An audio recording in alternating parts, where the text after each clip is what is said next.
top candidate for the Raptors coaching position has been hired today, just not by the Toronto Raptors. This news has come out that Ime Udoka has been hired by the Houston Rockets to become their next head coach. So we'll break down who the next potential candidates are for the Raptors coaching position, according to Shams of The Athletic. A hiring we did make today that could end up being the Raptors' next head coach, and where the Raptors are at in this whole entire process of selecting their next head coach, as there's been a little bit of rumblings that they may have already had their guy selected. So we'll break all of that down, including an idiotic take coming from Steven Jackson regarding Pascal Siakam, and a whole bunch more in this video. So without further ado, let's jump to the first topic of discussion. The first thing we're taking a look at is the Raptors' leading candidate hired by the Rockets. So Ime Udoka, right, despite all of the reports, despite all of the chatter after we fired Nick Nurse that Ime Udoka would be coming up north and being Nurse's replacement, didn't end up coming to Toronto, as we had a wild Woj bomb come out today saying that Ime got hired by the Houston Rockets. And,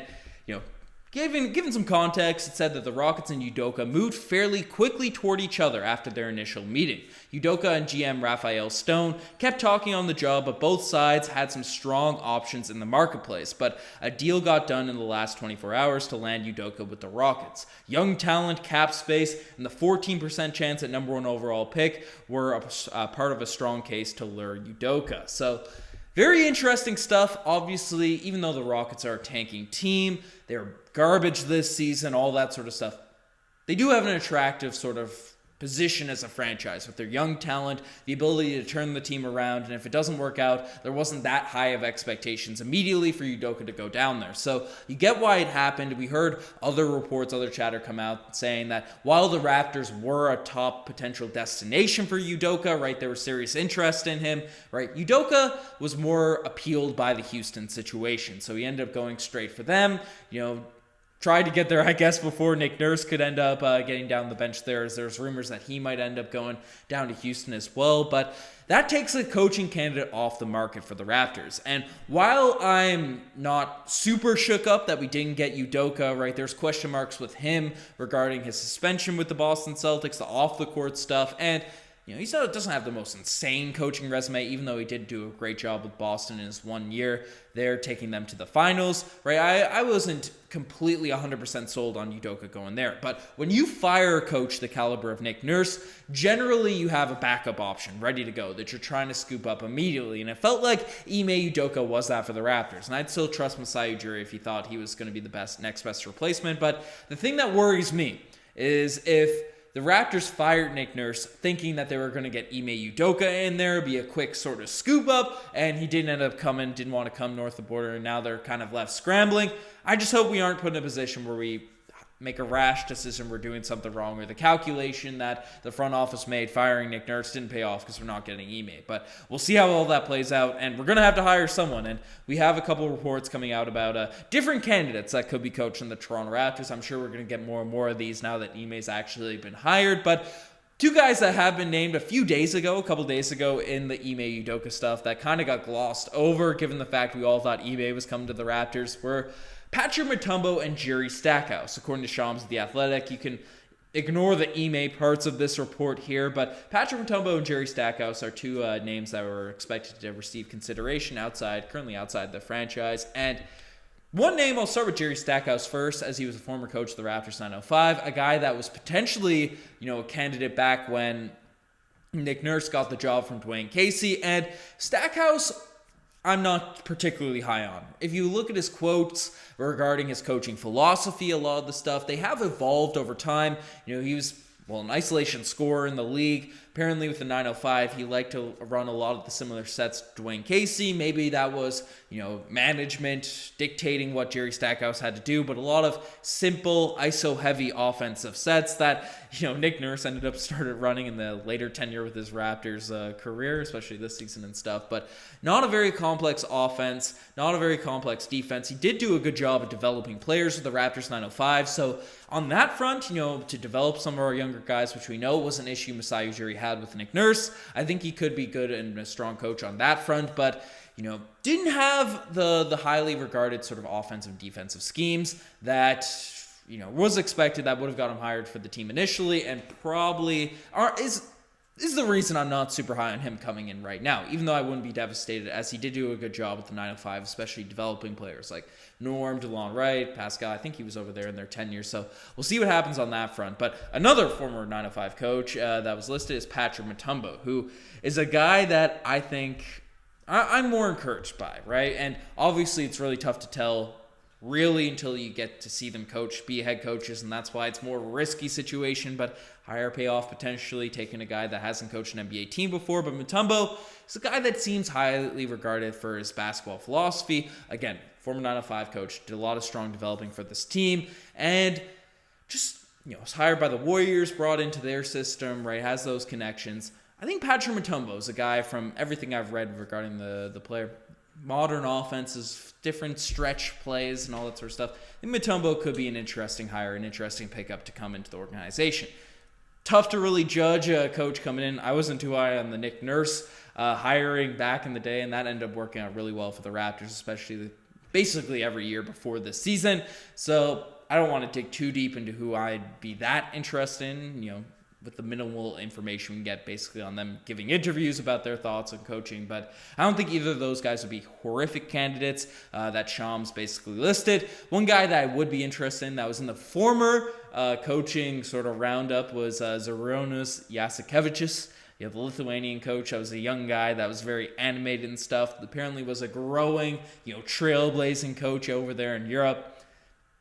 I don't know. I just kind of want him because he looked like he had some good memes on the sidelines. It's very dramatic, very animated out there on the sidelines. So that would be my name I'm throwing into the hat. But one guy that was actually hired by the Toronto Raptors today was Adrian Griffin, or at least retained by the Toronto Raptors. As when you fire a head coach, their staff is usually connected to the head coach, and they often leave. Right, Rex Kalamian's a guy that was one of our lead assistants that left with Dwayne Casey when he went to the Detroit Pistons. Now could potentially be the next Pistons head coach, so that'd be cool to see. But a lot of the assistant coach, I'd imagine, like Nate Bjorkgren, the guys that Nick Nurse sort of brought in, his buddies, I'd imagine they're going to leave. But news came out today that Toronto Raptors have retained assistant Adrian Griffin after parting ways with head coach Nick Nurse. He's expected to receive an interview for the vacant position, according to league sources. So Adrian Griffin is a guy that has been widely recruited across the league, right? Different organizations have been trying to pluck away Adrian Griffin from our coaching staff, or have been rumored, named, and interviewing Griffin to become their potential next head coach. Didn't end up happening, right? He get a lot of interviews, he never got hired, and it seems like whether or not he's going to get hired by the Toronto Raptors, he's going to get an interview, but he will be on the bench as an assistant this summer, assuming he doesn't get swallowed up by another organization looking for another head coach. So that is a positive, as he is a well-regarded coach across the league. So whether he's at the top of our bench or the seat next to the top of the guy, right? Nice to keep some forms of continuity, even though a lot of people want to see this team blown up. So we'll see what happens on that front. Would you guys like to see Adrian Griffin become next Raptors head coach? Let me know in the comment section below. But another report, next topic is Masai Ujiri has a replacement chosen? Question mark. A little question thrown out there because Brian Windhorst's ESPN, obviously insider, one of the most locked in guys in the NBA. He has a podcast, and basically on his podcast, they came out and basically joking around, and a little comment thrown to the side saying, the Toronto Raptors have to figure out who their next head coach is going to be, and they say, they basically indicated, they implied that they already have their coach selected. They already have their coach mind made up. Now, a lot of people thought that meant Ime Udoka, and heck, maybe even these reporters thought it was Ime Udoka, given the amount of reports that were coming out linking the Raptors to Ime, but that didn't end up becoming the case, and Josh Loomberg came out and sort of silenced these rumors, saying that Udoka to Houston takes the Raptors' presumed leading candidate and Nurse's most speculated landing spot off the table. The next few weeks should be big in terms of the coaching market, as teams that fall short of the playoffs, of their playoff goals, could lead to more interesting opening candidates. Nothing I've heard leads me to believe the Raptors are close to finding or hiring their next head coach, unless there's somebody out there that is a must it makes sense to let the market open up, consider the options. The process could take up to 2 months per Masai Ujiri's timeline by the draft. And for people that don't know, Masai Ujiri basically said in his end-of-season press conference that he'd like to have his coaching selected ahead of the draft. It makes sense, so they can draft players according to what fits the front office best. So even though the Hoop Collective indicated that the Raptors likely had their candidates selected, I doubt that's the case. I assume they're referring to Ime Udoka, and Josh Loonberg's right in his intel there. But let me know what you guys think about that whole situation. But the final thing we're ending off on is Steven Jackson's idiotic take. And this one was horrible. This one was just foolish, was nonsense coming from Steven Jackson's mouth. He was on a podcast with Paul Pierce. I forget the other players that were on it. I don't even want to show the clips to see if they can potentially get them money for this, because it was so stupid, right? It's bad when I'm siding with Paul Pierce, because Paul Pierce basically saying that, the Raptors are one piece away from potentially winning a championship. You insert Kawhi Leonard on this team, they can win a chip, saying that stuff. So, Paul Pierce doesn't watch the Toronto Raptors. We've known this from his years, but basically he was getting roasted by Steven Jackson, saying, no way, they're one piece away from the top pick in the draft. He was calling the Toronto Raptors trash, calling them garbage, yada, yada, yada. And yeah, it's a good time to hate on the Raptors or whatnot. But then he starts going at Pascal. Right? Paul Pierce says, they got guys like Pascal. They got Fred VanVleet. He's like, I like Fred VanVleet, but Pascal Siakam, that man is trash. That man is garbage, overrated, whatever he was calling him. All those sorts of names. And Paul Pierce asks him why, and then, the intel Steven Jackson gives is, my final league in the season, a few years ago, so when he was 39 years old, he played in a pickup game, which would have been with rookie Pascal Siakam. And he said in a pickup game, he took like 5-6 charges on Pascal.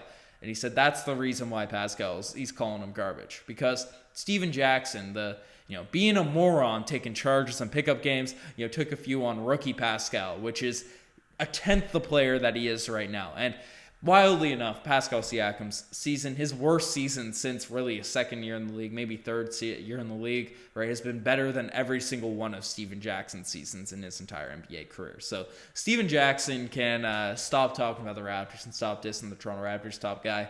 Stupid stuff coming from Steven Jackson. Just, I don't know. One of the analysts, one of the players, they're always usually entertaining to listen to. And Steven Jackson can be entertaining at times, but he says some wild stuff. He's on the level of Paul Pierce with me in terms of just reporters I dislike. I don't like Steven Jackson. But folks, let me know what you guys think in the comment section below about all this coaching news, everything that's gone on. You guys are best to make this far. Subscribe to the channel if you haven't already. Anyways, I'm signing out. Cheers.